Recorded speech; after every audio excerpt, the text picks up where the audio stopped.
Welcome back, Statliners, to another episode of Bats and Stats, presented by ScoutTheStatline.com. I myself, B. Shanks, my compadre, Ross R. Jensen, tonight. So we've done catchers, we've done first baseman. Tonight we're doing second baseman. What do you think, Ross? Is this going to be a good episode, or are we going to be like, oh my God, these guys? I think there's some nuggets in this group. I don't think it's not like a super strong group. We'll get that next episode on the shortstops. But this is going to be an awesome episode because I got so much stuff I want to share with you.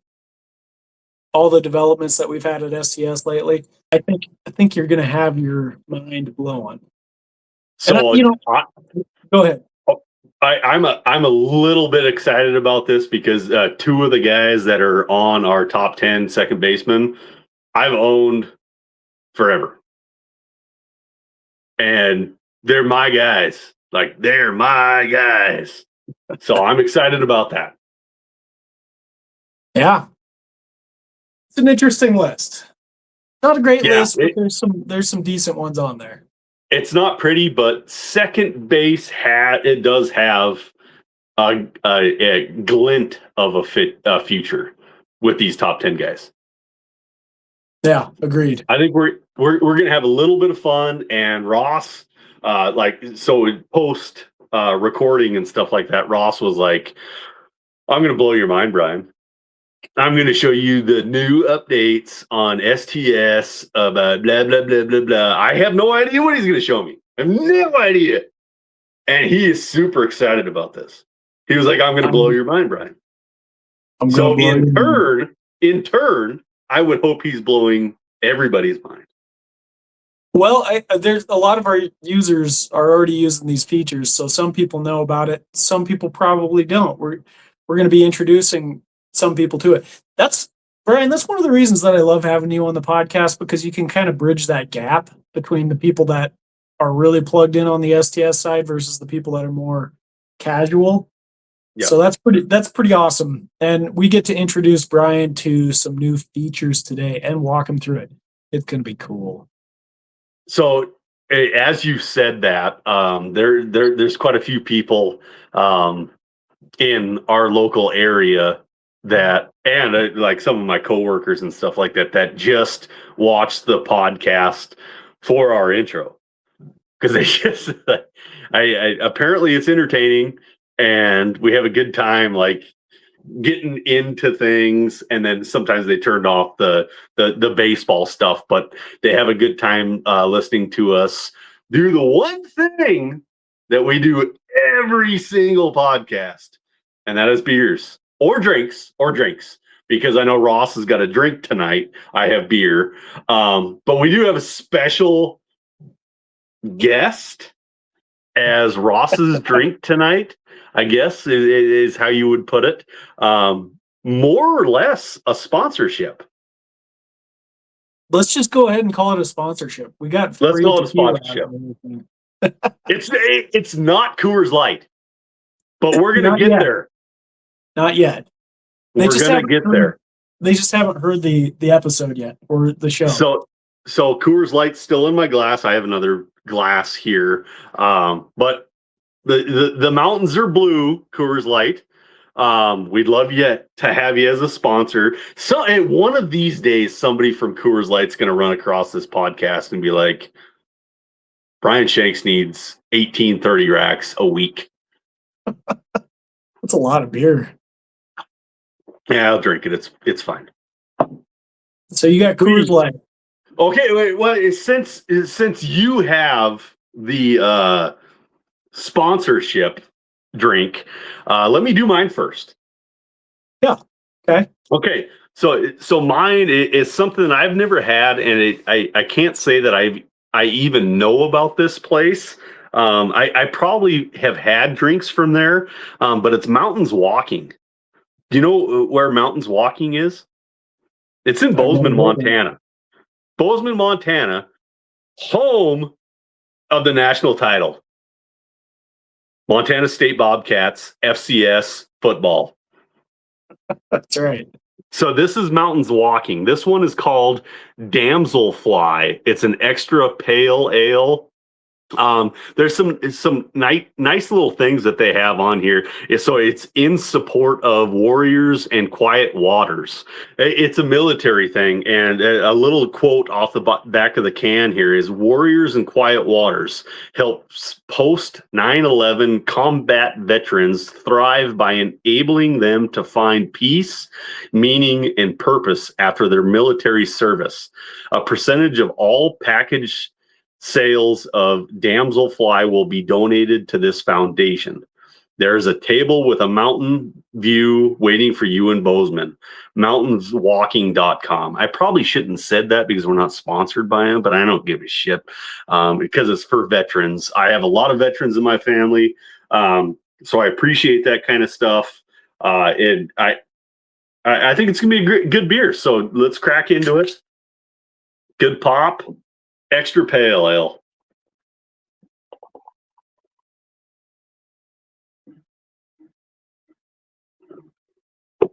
It's good head.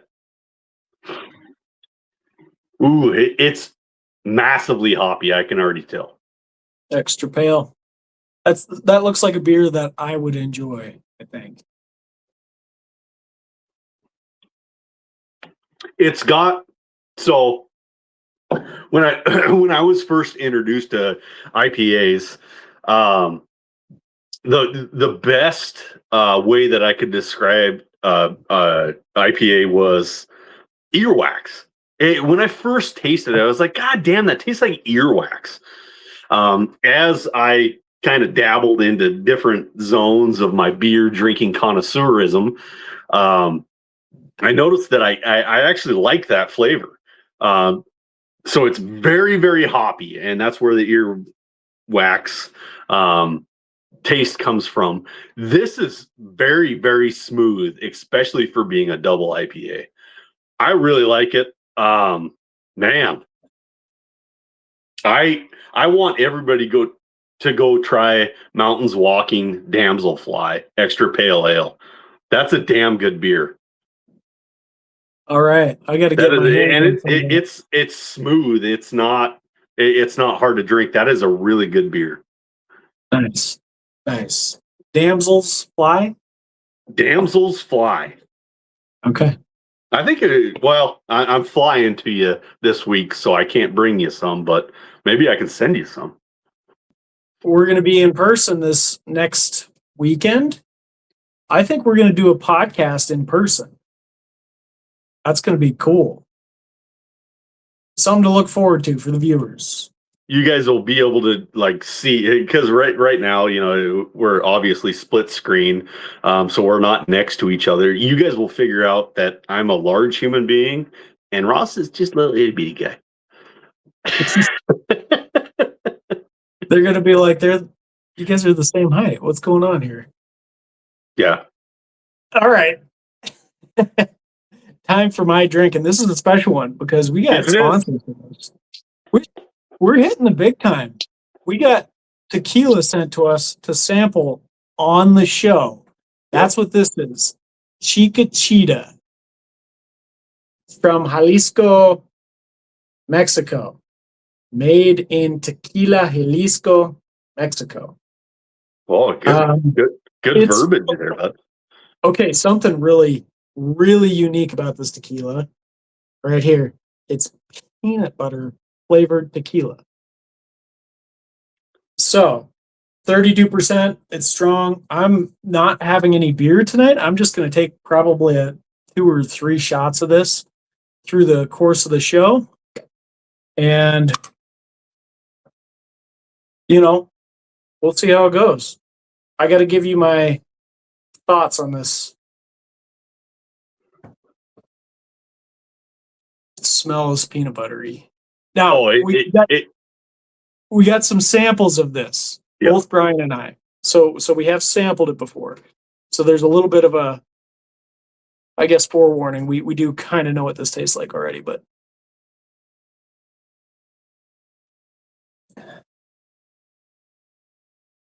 I really like it, dude. I- It's it's sweet. It's a Yeah. lot sweeter than you would expect, but it really does taste like peanut butter. Yeah. Like it's very interesting. Does not taste that much like a tequila. No. So now you gotta come up with some interesting drinks. Is there a way we could make a peanut butter and jelly drink? So this is the funny thing. So we have our hometown league that started this whole shebang. Is just a bunch of friends, right? And we're going down to Boise this week to go watch the Big Sky tournament in Boise for basketball. And one of our really good friends, his name is Rex. He's coming with. Well, he actually like booked all the flights and stuff like that for me to come down because he goes down and sees Ross every March for this anyway. So that I'm tagging along this year. So we're gonna watch the basketball. But he had mentioned that he wants to be like the bartender while we're down there. So we're gonna do this special podcast He has to together. be the bartender. It's his punishment. Yeah. That's what we're going with. So he wants to like serve us drinks. So we did do a little Zoom call or just a random text message call, and we were talking about what we could do with that peanut butter tequila. I'm not a sweet guy, so I have a really tough time with sweets. I'm more of a bitter, meaty, savory sort of fella. And I took one of the little sampler tequila shots, and it's way too sweet for me. It's good because it tastes like peanut butter. I love peanut butter. You put peanut butter in my house, and I'm eating it all day long. So Chica Chida tequila is brutally sweet. So we were kind of like spitballing back and forth of what we can do with it. Rex brought up one thing that I think is going to be amazing, and he's going to do this for us in the next podcast. He's going to mix it with ginger beer and make a Moscow Mule out of it. Moscow Mule, peanut butter. I'm all in. I'm the dumbass. So I'm the super dumbass. When we were doing this little call and like testing out the peanut butter tequila, I was like, let's mix it with, something. What do I got in the house? Oh, I have pickle juice. Let's mix it with pickle juice. I am an idiot for doing that. That was All right.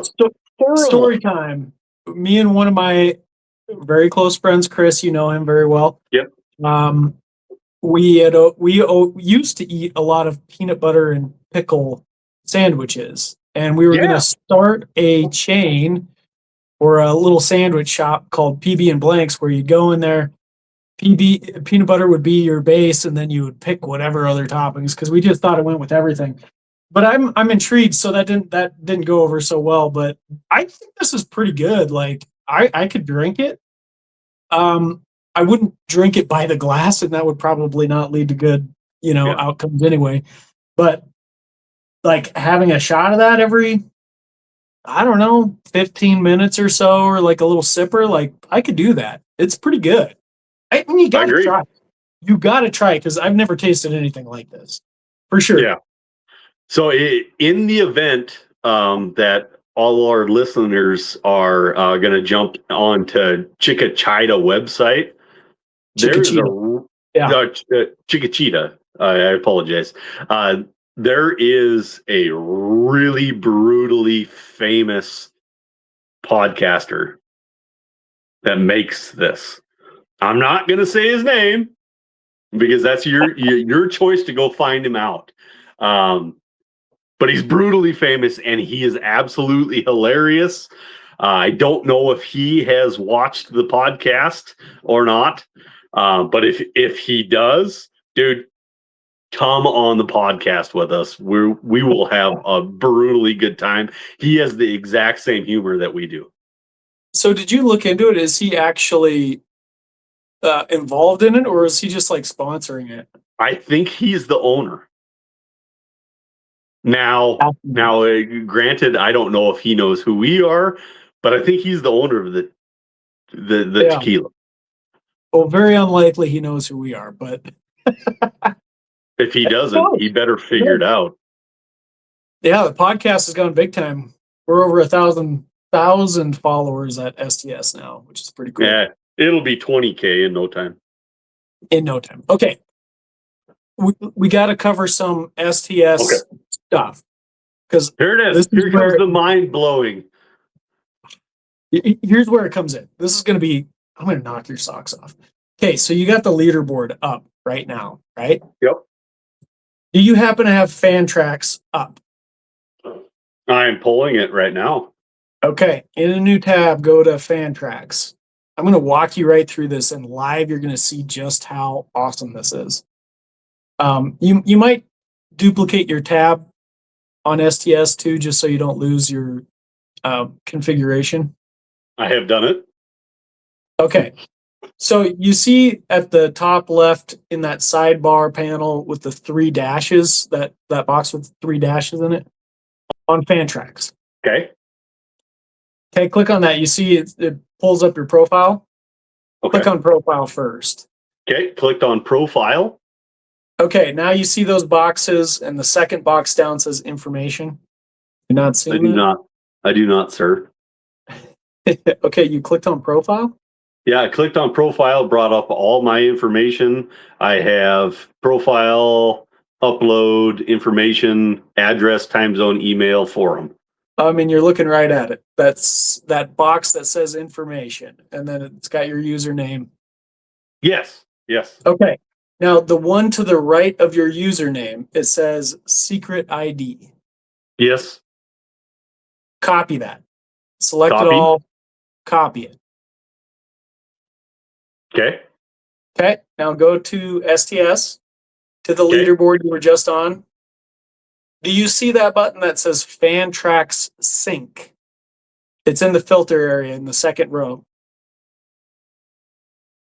Fantrax sync. Got it. Click it. Right clicked and I copy and pasted it. Save and sync.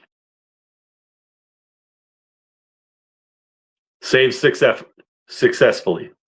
Okay, now another drop-down box should have appeared that says Select Fantrax League. Yep, I have Lame and STS Dynasty League. Just click any of those just to see what happens, whatever one you want. Oh no, I have Lame in front of me.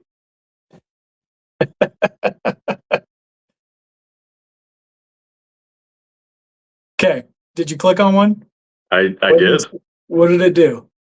It brought up the free agents that are currently unowned in my hometown league that are the best according to STS. So right now, I'll just name the top 5. We have Johanksy Noel for the Baltimore Orioles. We have Sam Antonassi, who we're going to talk about tonight. Guy with the cover, yep.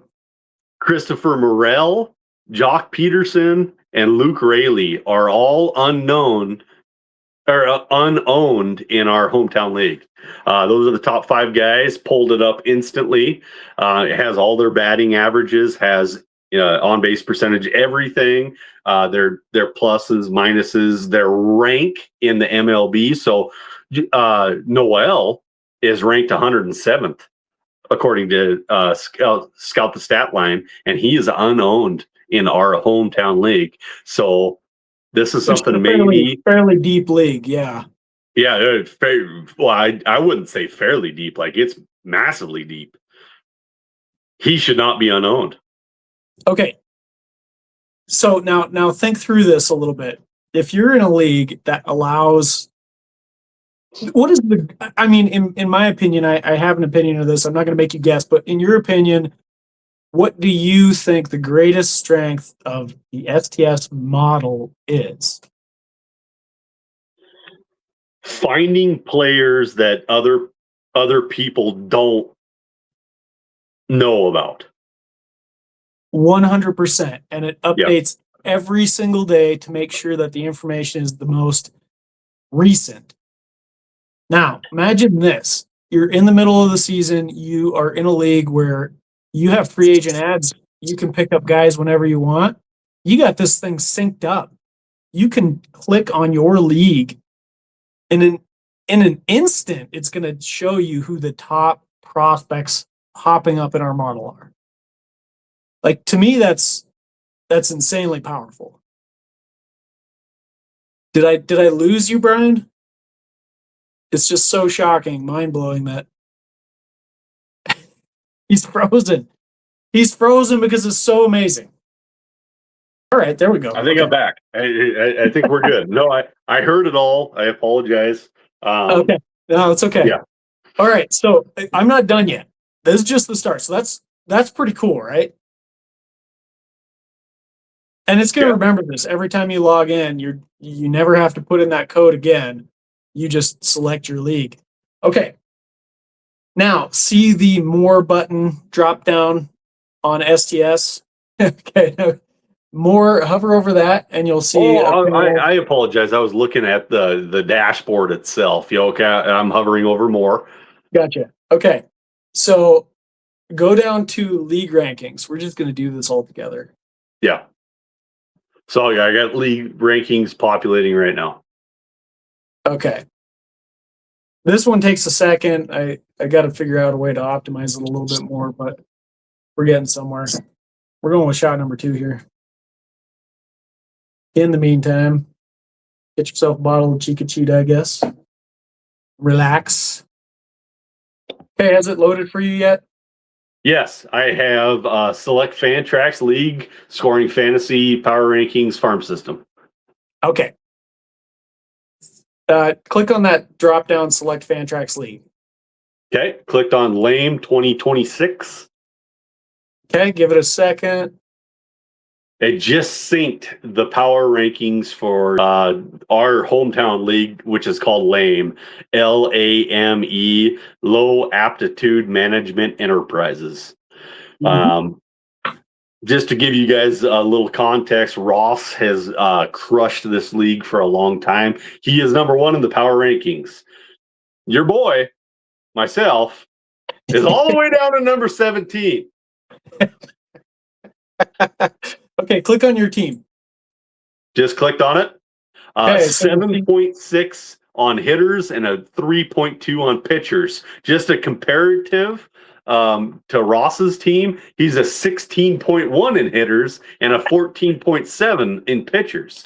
So basically, I suck. But his spreadsheet is bullshit because it doesn't factor in. It doesn't factor in how much I'm going to work through the season. Well, of course, that's a fact. There's no replacement for hard work. I said the same thing to Doc. Okay, click on farm system now. Let's just walk through this. Okay. Number 1 farm system on here is Not Doc. As you can see, that's Doc Eisenhower. He goes by Not Doc in this league. Yep. And then you can switch the scoring between fantasy and MLB, and that would basically be wins above replacement versus our fantasy scoring system that underpins the STS model, the STS ranking. Now, last thing, click on that export image button. Okay. Okay, you can save it or you can just cancel out of it, but what I'm trying to get at is if you really want to brag about how awesome you are, you're doing really well in these rankings, you just export that thing and post it on Twitter or whatever, and there you go. Like, hey, look how awesome I am. Yeah. Yeah, so it instantly saved to my desktop, just so you guys don't think I'm a complete fraud at fantasy baseball. My power ranking was 17. My farm system is number 6. There you go. Yeah. So you got rankings for both. Okay, now one more thing, and then we're going to dive into these prospects finally. Okay. Everybody's like, come on, let's get to the good stuff. Okay, go to more. Okay. Again, now select Trade Analyzer. Yep. This All is right, a fun one. This is a fun one. Oh, and it's gotten, I think, probably a lot better than the last time you used it too. We're going number 3 already. We're not even halfway through. Halfway. We haven't even started yet. Well, I You mean, I'm just lush. looking at the time. 26 minutes in. Okay, is it loaded for you? Yep. All right, select our league. Selected lame. Okay. Now, one thing that's interesting is once you pick your team on here, it's going to remember that. Like once you set in the first box your team, the next time you log into this, it's going to remember that. The Yep. first time you got to set it though. Okay. So go ahead and let's see. We got a couple options here. Before you do anything, hit that button that says Model Matchmaker. Okay. All right, Brian. Select your team. Okay. What's your strategy? What do you want to be? Contender, reloader, rebuilder. It's always a contender, Russ. Okay. So hit generate trades. Oh, that hurts my feelings.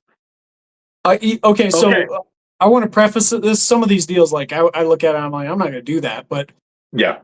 they're finding it as like this is a deal that could maybe make you better sort of thing.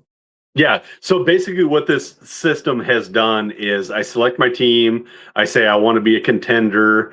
It already has all the teams populated into it, and it has generated trades. I'm just going to run through this just real quick. So I'm going to send Riley Green and my 2029 first round pick to Rex, who is like going to be on the podcast making us drinks for Max Fried.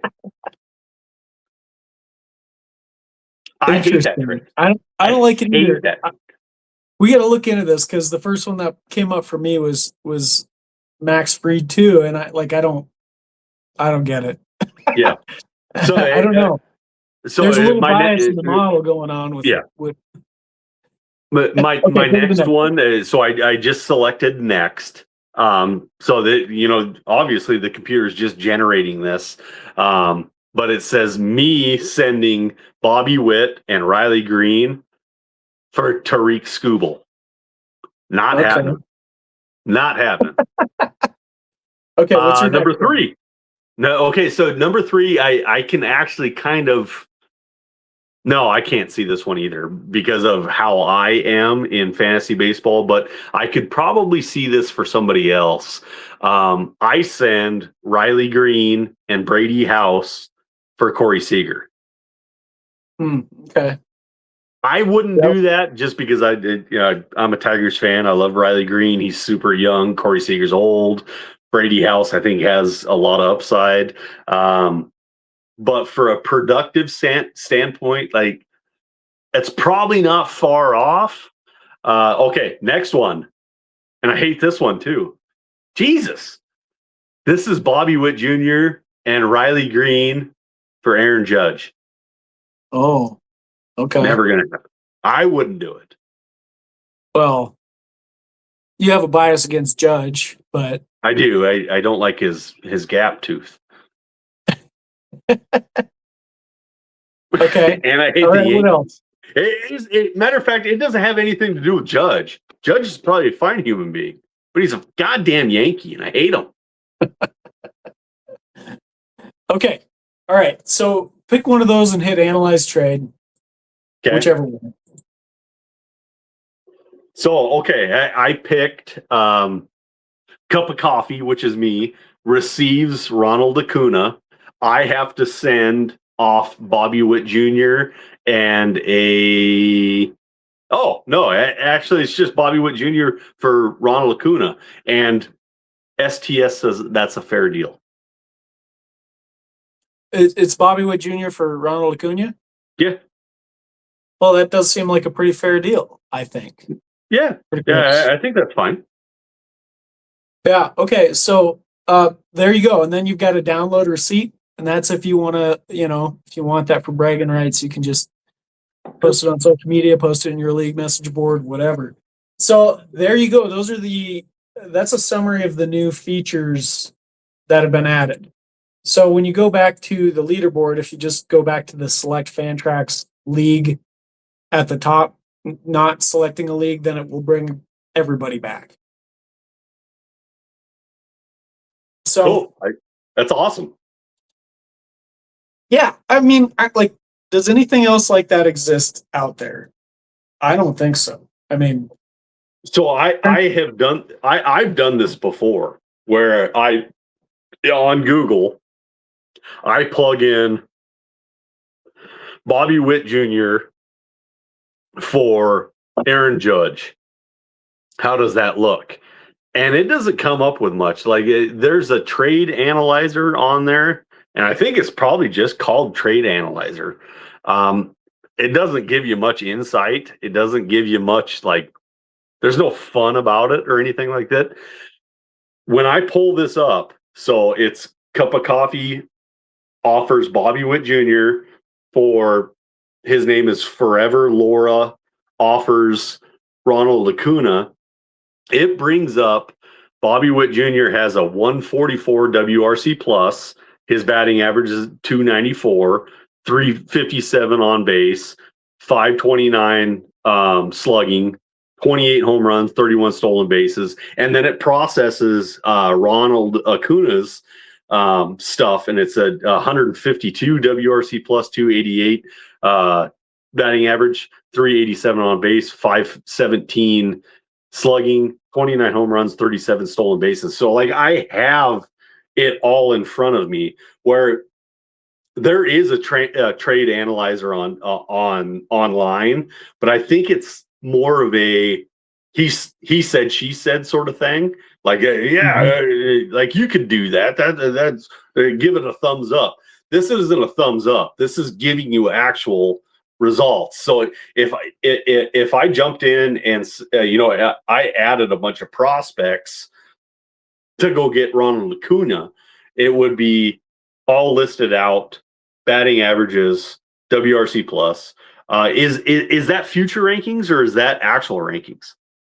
It's all peak projections based. So that's peak projections. So you can see the peaks of what those players would be, to see, like, do I really want to throw 5 players at Ronald Acuna when I can see that they have a combined and divided by 150 WRC plus, where he has 152. I don't know, like, however you want to analyze it and stuff like that. It's going to be broken down for you. It's awesome. It's awesome. Yeah, it's kind of fun. I mean, the matchmaker probably needs a little bit of work and stuff, but it's really just kind of a fun little idea maker at this point. But yeah, like, a lot of stuff, a lot of new stuff that we've been working on. It's not just fun because it populates the peak projection in there. So like you can get an idea. If somebody's being stubborn and being like, I don't know if that's really worth it, you can be like, dude, I'll screenshot you this right now. You can see all the players that I just offered you, their peak projection, WRC plus, average, whatever that person wants to hear. Oh, I'm a big on base percentage person. Okay, well, let me show you what Scout the Stat Line is telling me that their peak projection on base percentage is. Let's say their home run chance, all they want is hit home runs. Screenshot it, send it to the person that you are trading with, and be like, this is what a website that is super smart, not me, the website, super smart, and saying, dude, I'm sending you 95 home runs, and this guy only has 29. Pretty smart. Yeah. Pretty smart. It's going to be pretty awesome. All right. I'm not that smart. Sure you are. Don't sell yourself short. You want to talk some baseball prospects? We do. We got to get into second baseman. We're already 36 minutes in and we haven't even talked about a prospect yet. So let's get into it. Let's get into the second baseman. of 2026. Top 10. Preseason. We're right there. We're like a month away from the season starting. I know we really got to get this done, and this is my fault. Oh, it's all But good. anyway, let's hit it. Number Let's 10. go. Number 10 is I think a lot of people will say that this was their darling for a long time. Number 10 is Tamar Johnson. Tamar Johnson is a second baseman with the Pittsburgh Steelers. He's 5'8", 175 foot-pound. What? You got football on the brain. The Pittsburgh Steelers? Oh, I'm sorry. All right, keep going. Keep going. We all get it. So in 2025, he had 503 plate appearances, 272 batting average, 363 on base percentage, slugged 382, 9 home runs, 20 stolen bases, walk percentage of 11.7, K percentage of 18.5. That was just in 2025. His overall in his 3 years in the minor league system, 1,591 plate appearances, 250 batting average, on base percentage of 381, slug 398, home runs 43, stolen bases 58, walking percentage 16.4, K percentage 22%. All those numbers looked good. We're not as flashy as I think we wanted him to be when he got drafted. There was a lot of guys that were like, Tamar Johnson's going to be the guy. And he still could be. I'm not saying that. Like, he hasn't had a bad minor leagues career. It's not sexy by any means. We want that slugging percentage to go probably 2 points higher, or at least a point higher. Start hitting a little bit more home runs, doubles, triples, get that slugging percentage up.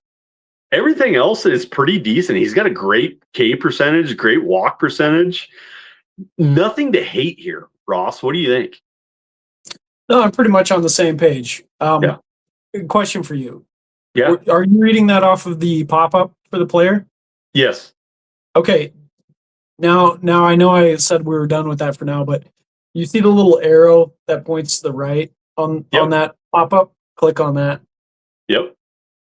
You see all that? Yeah. He really fell off.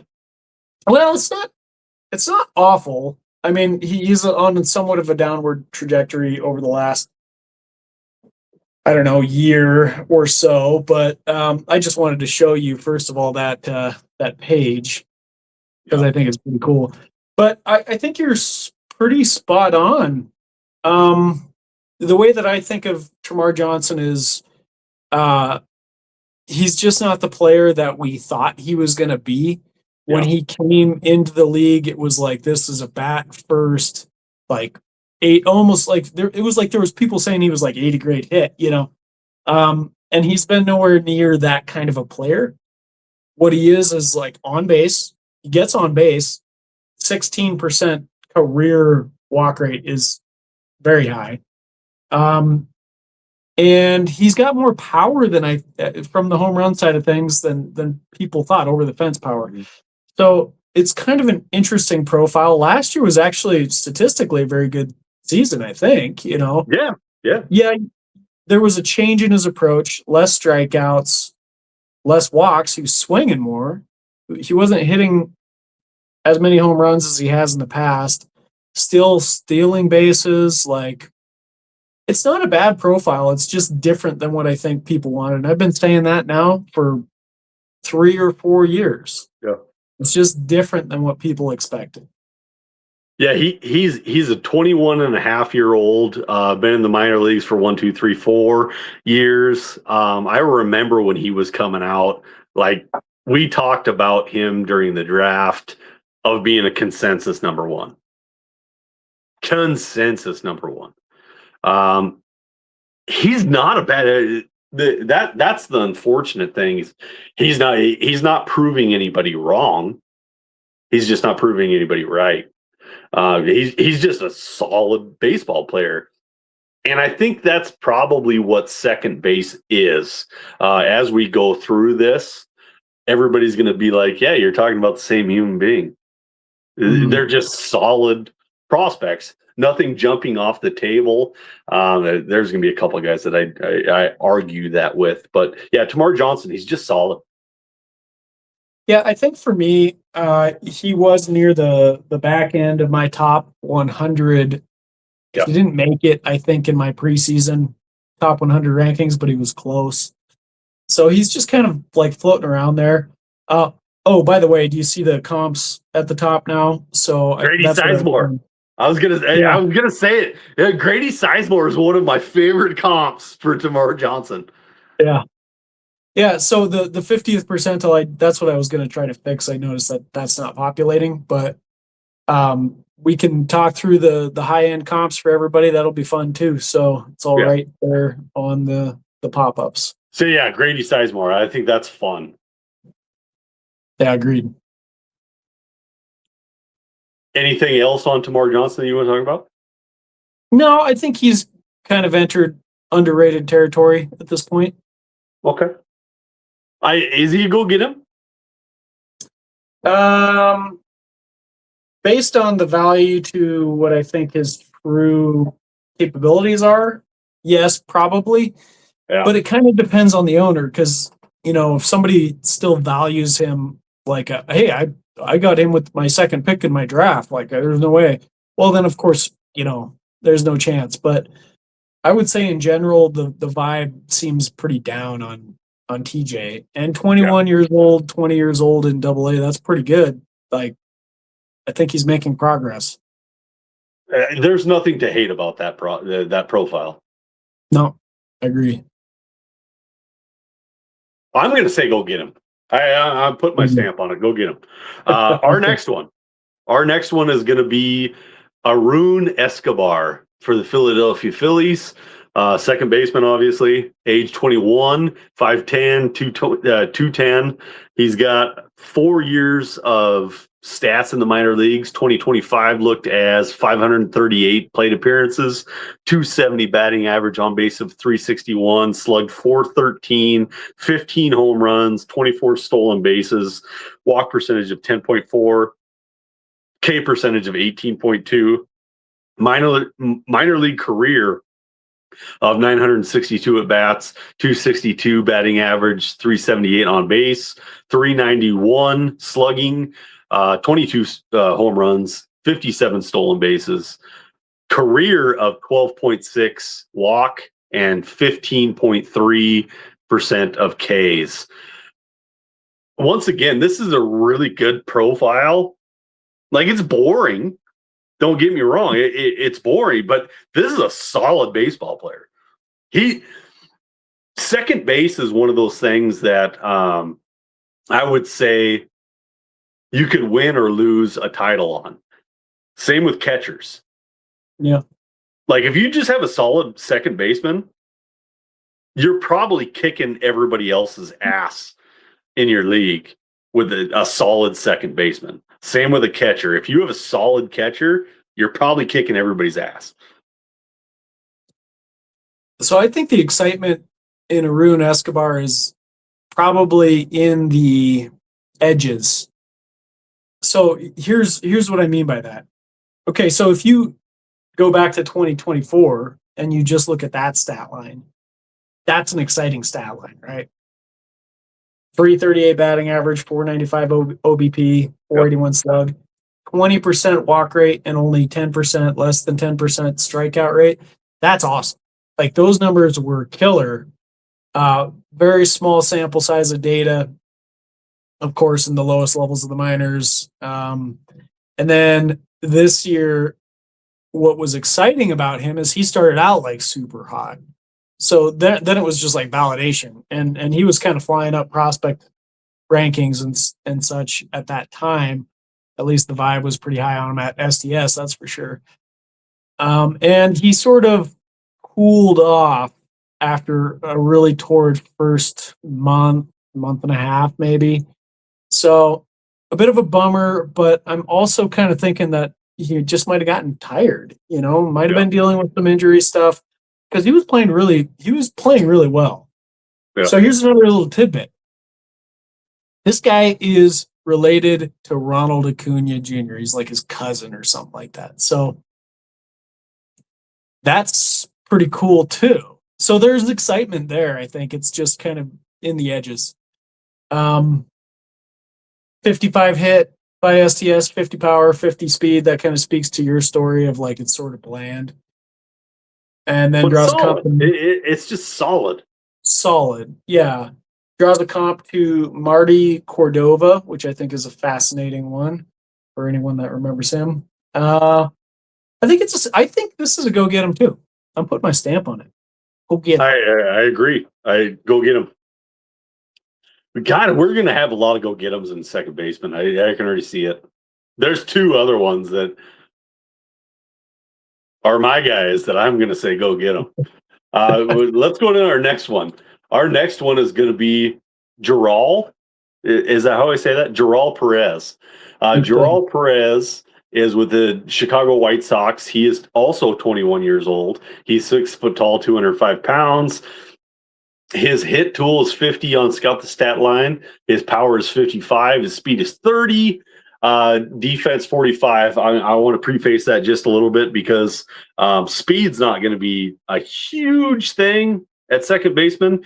Usually, if you have a speedy guy, he's probably going to move to the outfield or probably go to shortstop. Is my take on that kind of stuff. But in 2025, he had 537 plate appearances, 244 batting average, 315 on base, 448 slug, hit 22 home runs, which is a big deal at second, 10 stolen bases, 8.2 walk percentage, and a 20.9 K percentage. Not nasty. Everything looks pretty good there.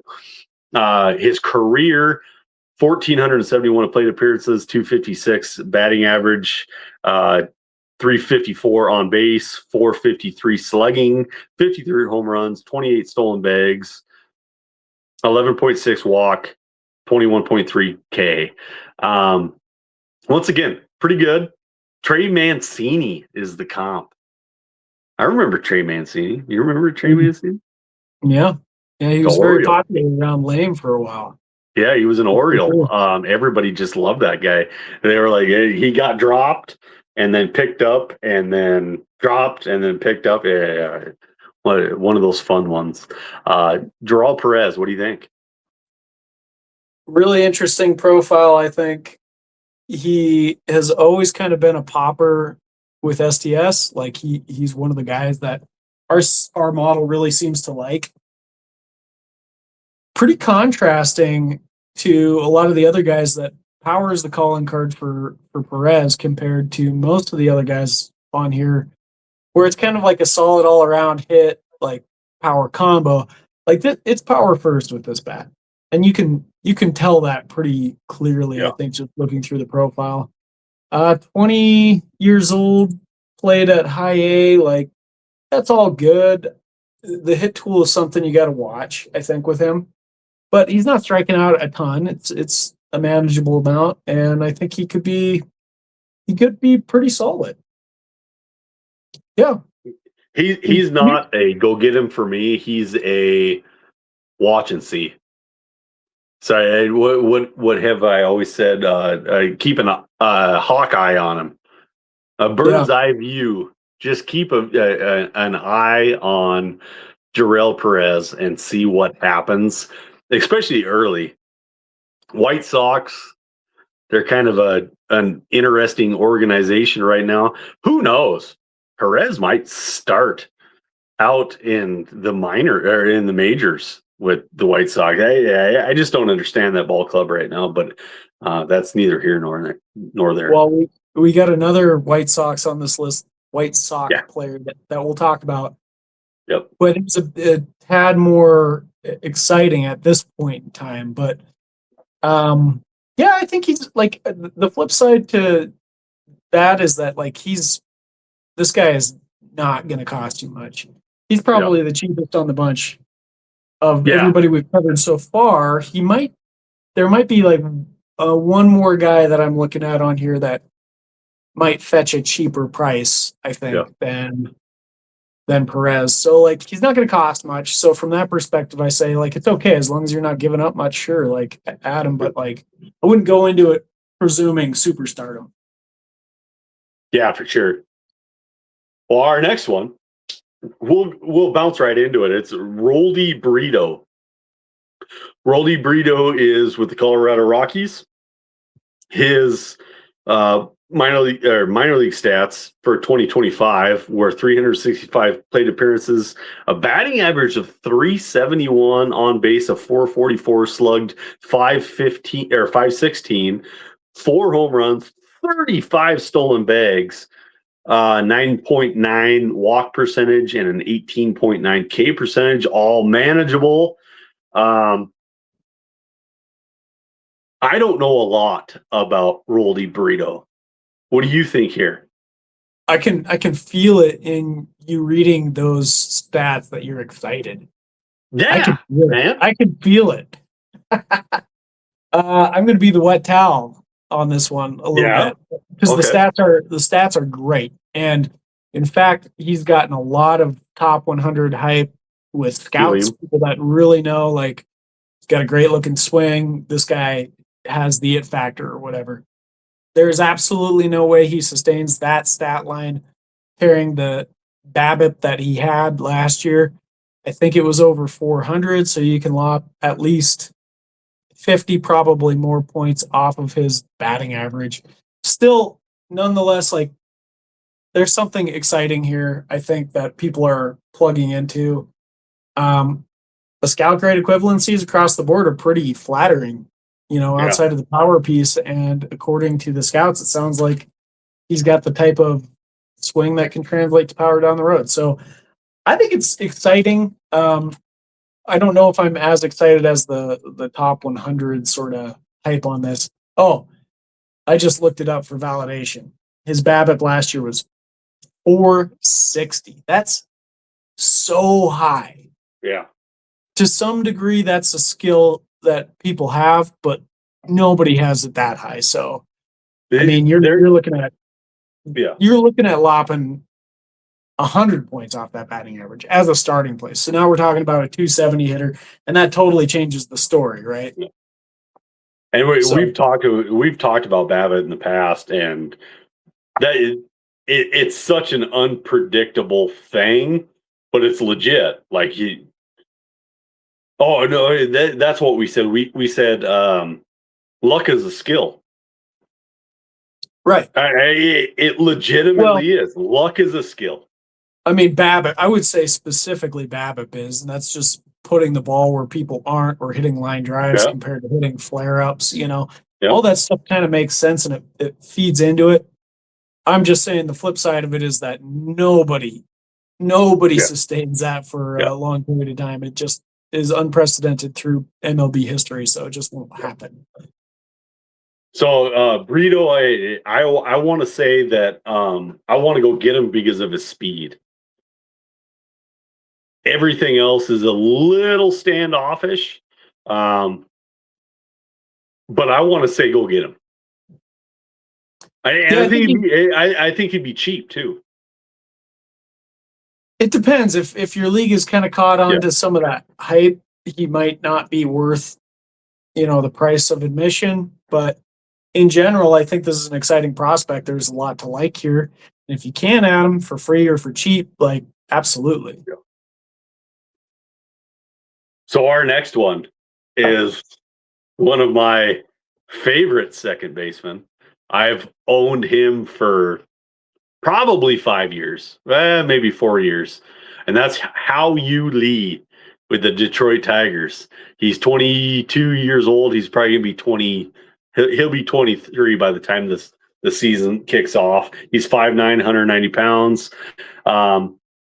His 2025 stat line looked as 579 plate appearances, 243 batting average, on base of 342, slugged 406, 14 home runs, 22 stolen bases, walk of 11.2, K of 20.9.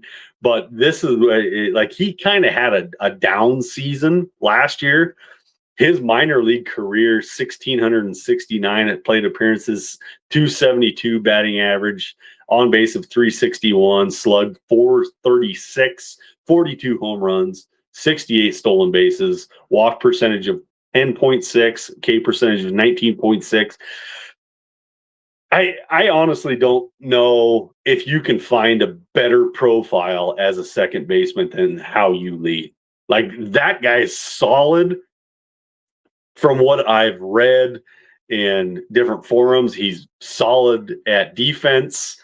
This guy's going to play, and I'm going to be really excited when he comes up to the Tigers, just because I'm a huge fan. Yeah, I think he's pretty interesting in that.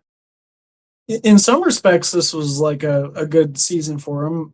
Set a career high in home runs, career high in stolen bases. All that is pretty good. Of course, he played a lot more games than ever before.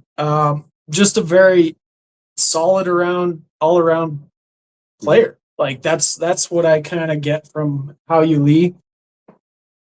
I do think we're looking at a big leaguer here, and I think he's consistently showing it. I do kind of question how he fits into the Tigers long term. That's going to be a tricky one. Going to be tough. Yeah, there's going to be some cycling. Like Pork's probably DH.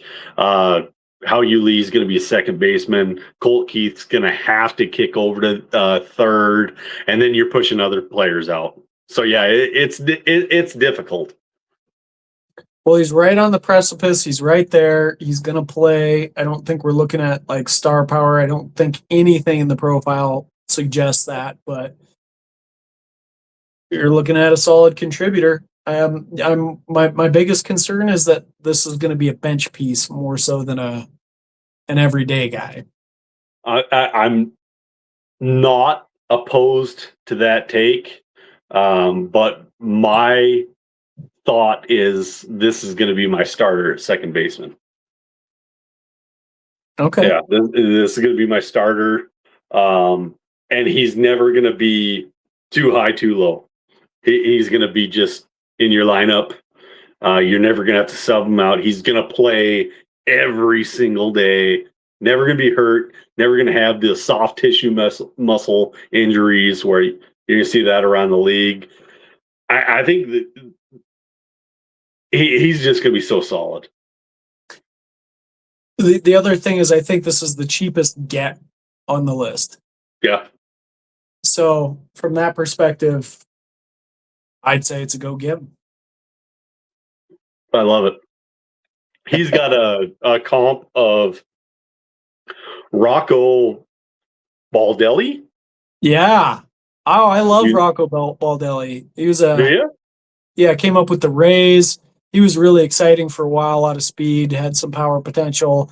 Didn't end up becoming the player that I hoped he would be, but he was a lot of fun. Yeah, for sure. I like that comp. I think they're very different players, but I can kind of see where the model is pulling that out based on how Baldelli's career kind of went. But I think he had a lot more exciting sort of potential. Okay. Well, let's move on to the next one because there's something that we need to point this out on this next one that it probably will excite some people. But our next one is a second baseman for the Cleveland Guardians. He is Dory Fernandez. Did I say Dory right? I think it's Dari. Yeah. So Dari is 5'9", 155 pounds. He's a little fella. He's only 18 years old, level A. His comp blows me away. It's Bobby Bonds. Bobby Bonds. Yeah, that's a wild one. Yeah. So he had in 2025 he had 200 plate appearances, a 326 batting average, 380 on base percentage. He slugged 528, 6 home runs, 18 stolen bases, walk 8% of the time, 12.5 K percentage, Overall, 392 plate appearances, 307 batting average, on base 375, slug 470, 7 home runs, 26 stolen bases, walk percentage 8.4, 11.2 K percentage. We're pretty early here to know what we got going on, but Scout the Stat Line loves the hit tool at 55, power at 55, speed at 60, defense at 55. What are your thoughts on Dowry? Dari. I like this profile quite a bit.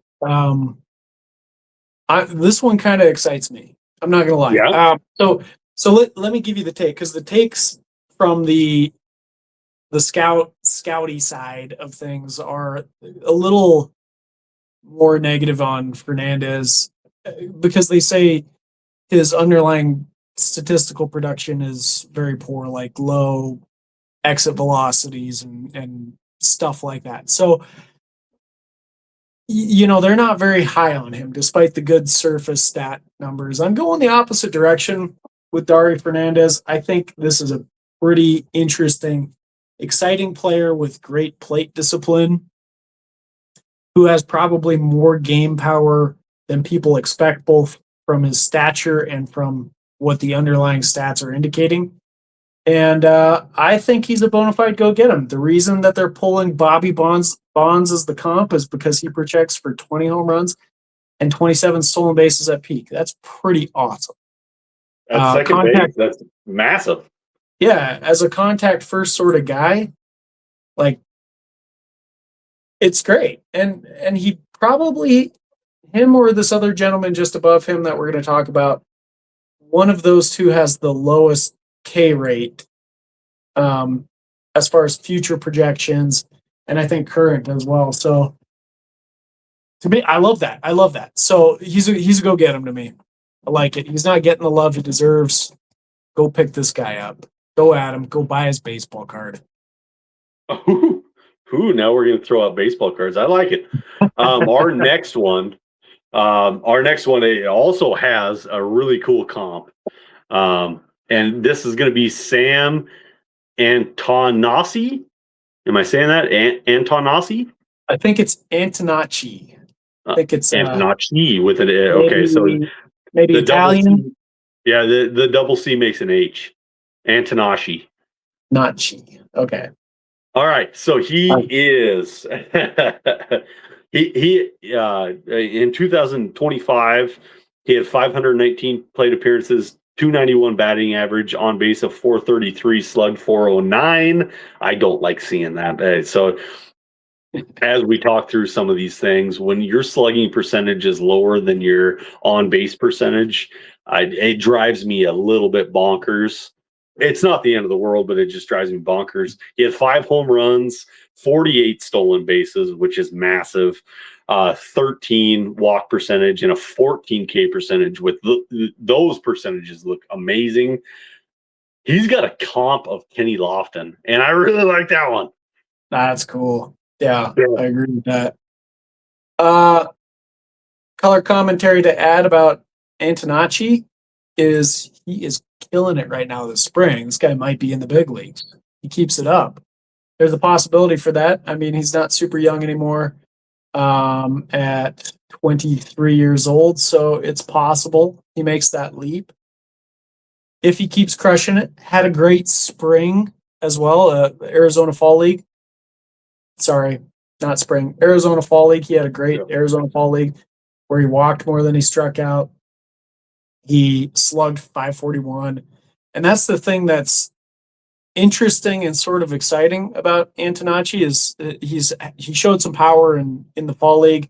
And again, this spring, he's showing some power. So if he's got power, watch out, because that's the biggest concern with this profile.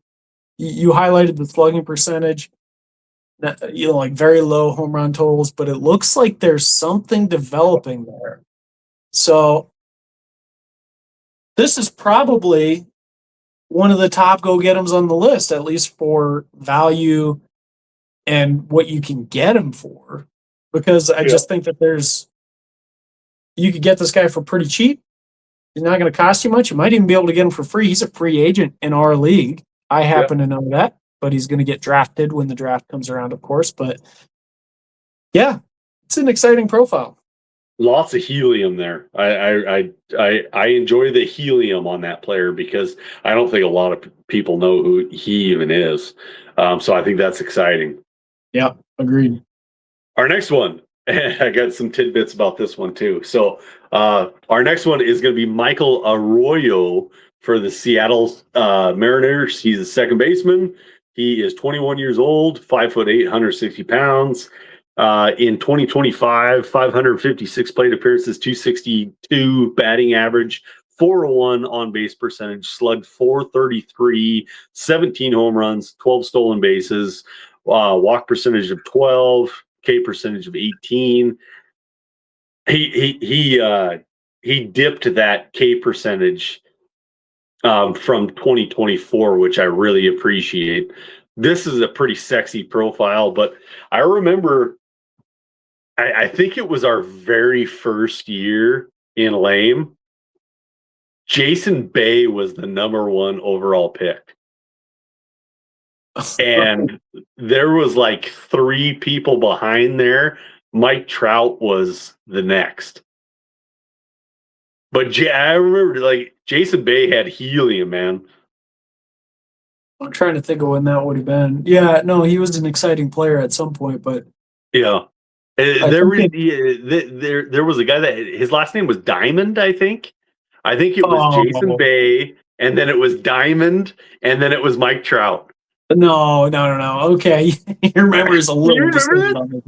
I do. But Trout was he was still in the like minor leagues when we started. Yeah. Like I think he was just kicking off his career. You're talking about Thomas Diamond. And I think that was actually my last pick of the draft. Okay. But it was an accident. I was like, you guys are going to have your minds blown about this one. And I meant to pick somebody else. And somehow I had that guy selected. I hit like draft and I was like, oh. And he was like a reliever or something, right? Yeah, he didn't turn out to be the player that I Anyway, the league was like, they were shell shocked. They were like, wow, yeah, I don't. Who the hell is this really Thomas Diamond guy? Research on this guy. No, it just turns out it was a screwed up pick. Anyway, Thomas Diamond, yeah.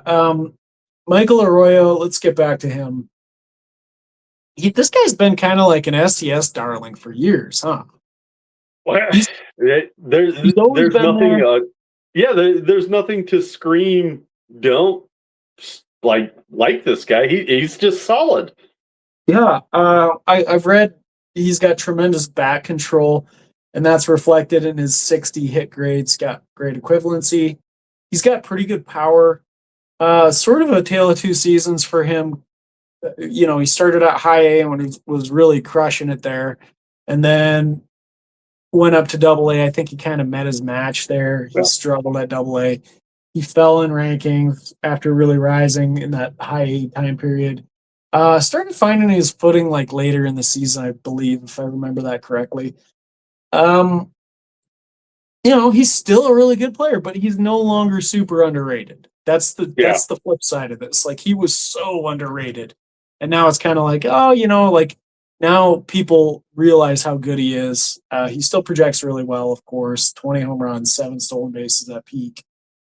Really good, solid player. I'm not gonna throw the full, you know, gusto, go get him to him just because I think now the value is equivalent to his ranking. Yeah.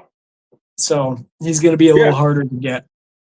Especially sitting at 3 on our STS model. Yeah. Yep. Okay. Well, our next one, this is going to be my second one that I've owned forever. And his name is going to be Aron Estrada. Aron Estrada is a second baseman for the Baltimore Orioles. He's got a hit tool of 60, power of 50, speed 60, defense 50. His 2025 stat line looks as follows: 443, batting average of 288, on base 366, slugging 447, 10 home runs, 34 stolen bags, a 9 walk percentage, and a 16 K percentage. This is one of my hidden gems, if you will. I pulled him out of well, not that I pulled him out of nowhere, but nobody else was talking about him. Super excited for Aron Estrada. I just question where in the hell is he ever going to play in the Orioles system. This is obvious trade bait, I think. What's your thoughts on Aron? It looks like Aron. I think it's actually just Aaron. I know Aaron, okay. Name, but it's just Aaron. So I was spicing it up a little bit. Yeah, don't spice it up, dude. It's an exciting. I think there's a lot of excitement here. Yet it's also not like a super sexy profile either. Like he's kind of good all around, excellent speed. But I think this is a ball player at the end of the day. Yeah. I think this is a big league ball player, and he's consistently sort of overperformed where people have him ranked or what they expect from him. And the STS model is clearly picking up on that. Career 293 hitter, a surprising power, hit 10 home runs last year. Doesn't strike out a lot. Look at that comp. That's an interesting comp. Claudell Washington. Yeah. I don't even remember who that guy is. I looked up his profile as we were talking through the 70s to 1990, end of his career. Pretty solid career. He stole a lot of bases, 278 career batting average. Like that's if you have a career like that, that's a success. That was a 16-year career that Claudell Washington had. I think we're looking at something like that, honestly. Could be. Yeah, I don't know if he's not going to be somebody that the Orioles are going to build around. You know, they might trade him. Yeah. Like he might kind of move around to different teams, but I think he's a ball player and he's going to play. What's really interesting, and I know this is only 81 plate appearances in 2023, but even 174 plate appearances in 2022, his walk percentage was 18% compared to a 13% in Ks. That's what, like a 5% difference. Like I could see it being even and not getting excited, but 5% that he walks more than he strikes out, that's wild. Yeah, and you know what? He just turned 21 years old. So he was 20 all season and at Double-A doing this. Super young. I don't know why anyone's not talking about that. You know, I was hyping him up a little bit on xtwitter.com recently. I said, hey, you know, like I'm not really like a collector myself, but good God, based on the average price compared to what the STS model thinks of Aaron Estrada, like this looks like a damn good buy, you know? And that's the power of the hobby advantage, of course, being able to pull out his average card prices. Like it's a smart, obvious play, especially if he's going to be able to get a cup of coffee this year as the 21-year-old. Come on, guys. I'm super excited. If you're a card collector, buy this card, you know, like exciting. I'm really excited about this one. He's probably Hao-Yu Lee is my favorite second baseman, but Estrada is right there. Yeah. I think this has been a more exciting list than we assumed. It happens every time we start talking about it, we get excited. I mean, that's what we that's what we said about the first baseman. That's true. All right. So number one, easy go get him on Estrada, right? Are we? Oh, absolutely. And you know, honestly, I think he's cheap. I think you can get Estrada right now for probably a draft pick, and nobody's gonna like scoff about it. You own him in our league? Of course I do. Dang it. You're not getting him for a draft pick, bud. Yes. Anyways, number one, Sal Stewart. Sal Stewart is a second baseman. Do you think he's going to play second base for the Reds? Neither do No, I. I don't think we got him I had pegged to at point the that right out spot. real quick. He's got a 60 hit tool, 55 power, 50 speed, 40 defense. He's 22 years old. He'll be 22 years old all year long. 6'1", 225. His 2025 stat line looked as 309. Or okay, 494 plate appearances, 309 batting average, 383 on base percentage, 524 slugging, 20 home runs, 17 stolen bases, a 9% walk rate, a 15% K rate, and then he did get a call up to the majors for 58 plate appearances. He did hit 5 bombs in the majors. Sal Stewart is not a second baseman. He's probably going to be third, maybe even outfield. I'd say third or maybe even first base. Even first, okay.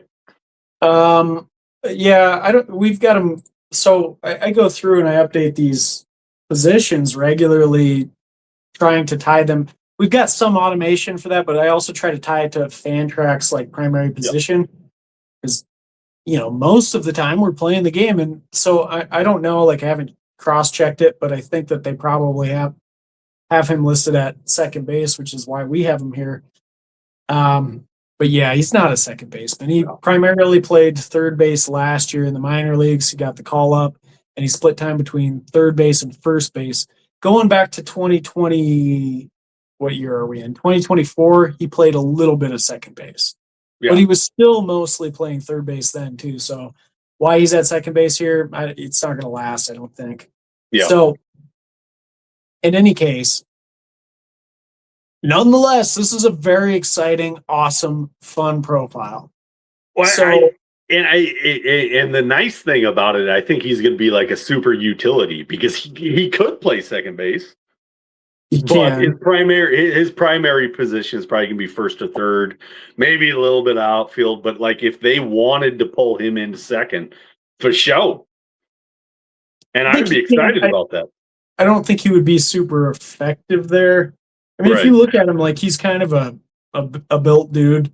Yeah. He just doesn't seem like he's got the physique that you typically see at that position. But we've been saying this for years, dude. I love this about the model because Sal Stewart has consistently been a high ranker, and we've been hyping him up for years on the strength of his STS ranking. And for years, I've been saying power is going to come with this guy. It just has to.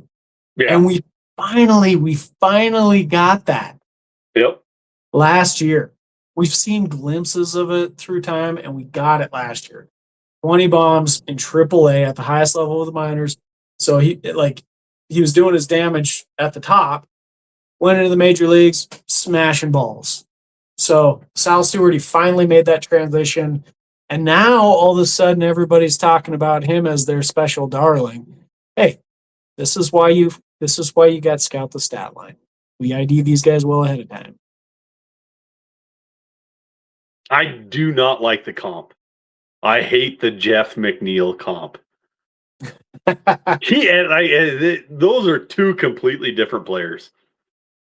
In my mind. And no, I can kind of see because he has not been a power hitter through most of his minor league career. It's really been about plate approach and being a solid hitter. I think that that's what the model is queuing in on. The model doesn't see the rise in power that we're talking about, the trend line, and that's the big difference here. I agree with you. It's not a comp I would give to Sal Stewart. I think there's going to be a lot more power here for sure. So Sal Stewart for me is absolutely go get him. The price tag will be interesting. I think this is a league dependent price tag. I think there's a lot of people that are down on Sal Stewart, which they'd be effing wrong. And now he's finally budding into what we had always thought he was going to be for 2 years. Yeah, agreed, 100%. And if you look at his current STS rank, he's up to number 67 for hitters. Yeah. Overall, not prospects. Prospects, he's like 20 or something like that. So he's really climbed up there. But I mean, yeah, it's just exciting. Like you want to have this guy, I think. Yeah. I agree. Rank is number 15 for prospects. So he's not going to have that status much longer. He's going to be in the big leagues. I like it. Yeah. Man, with that, that's our second baseman. That was awesome. We crushed through the top 10. That was great. So I want to kind of touch on this just a little bit. Do you want to do third baseman before I get to Boise? Yeah, and are we gonna do We got Monday, Tuesday, Wednesday. outfields when you're here? You want to do outfields when I get there? So we got shortstops and third baseman. If we want to try to knock them out, that'll be tough from a schedule standpoint. You know what I think we should do? I think we should do third base this week, and then when I get to Boise, we should do shortstops because shortstops are exciting. And then Twitter gets so goddamn, or not Twitter, X gets so goddamn mad about shortstops. Like, what are you doing? Yeah, I know that from personal experience. That's a good plan because I don't think we want to keep Rex on the hook for bartending us for 4 hours. Yeah, not on shortstops. Shortstops, it will be okay. Outfield, yeah, that's a long time.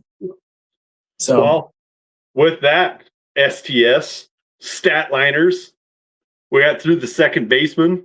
I think you have 8 go get 'ems.